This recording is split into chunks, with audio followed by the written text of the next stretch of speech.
CDC, roughly 1 million arrests are made in the U.S. every year for drivers who are under the influence of either alcohol or drugs. But just how many of those arrests lead to an actual DUI charge and conviction? That's the same question I asked when earlier this summer a Hancock County Sheriff's deputy was charged with a DUI, only for it to be downgraded to a significantly smaller charge. Plus, have any other drunk drivers experienced the exact same fate?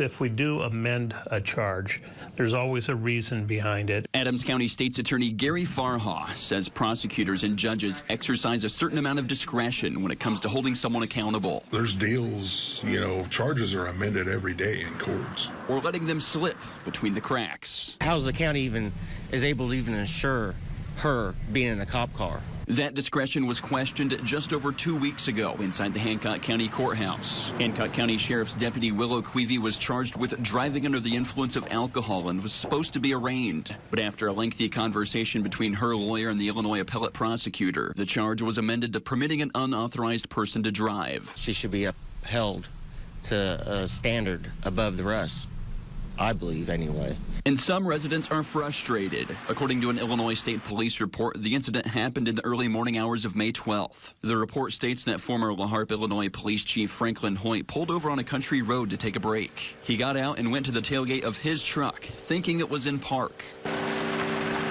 But he accidentally shifted into reverse, hitting himself, and ended up with a laceration to his head, requiring medical attention. The off-duty deputy Willow Queevy was in the passenger seat. According to ISP's report, she put the truck in park, tended to Hoyt, then drove him to Memorial Hospital in Carthage. The report says they'd both been drinking, and Queevy's last drink was shortly before the incident. A chemical breath test at 6:30 that morning read .107. Do you think she made the right call? Part of me says, yeah, she probably did. Not knowing how bad the head injury was, I think it turned out that it wasn't that bad. Hancock County Sheriff Travis Duffy declined to go on camera, but agreed to an audio interview. He says Queevy was placed on paid leave for 2 weeks and unpaid leave for another week before rejoining the rotation around July 1st. I believe that she's going to be a better person and a better deputy. As far as Duffy's comment on charges, quote, being amended every day in court, he wasn't far off. After evaluating each DUI disposition in Hancock County since January of 2013, I found there have been exactly 501 DUI for alcohol cases, and 124 of those, a hair under 25%, were downgraded. That means almost 1 in every 4 cases. Queevy's petty offense, permitting an unauthorized person to drive, was the only amended charge of its kind in that time span. The rest were reckless driving, and only 1 was improper lane usage. The average fine and fee totals were over $1,000. Queevy's was $480.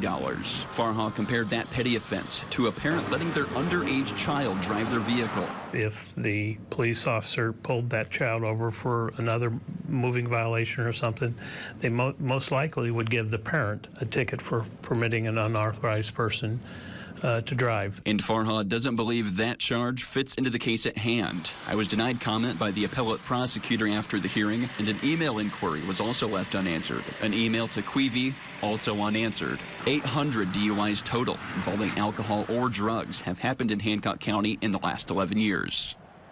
And according to the ISP report, the former La Harpe police chief denied any and all breathalyzer tests. He was also charged with a DUI. Farha believes amended charges for DUI in Adams County happen roughly 5% of the time.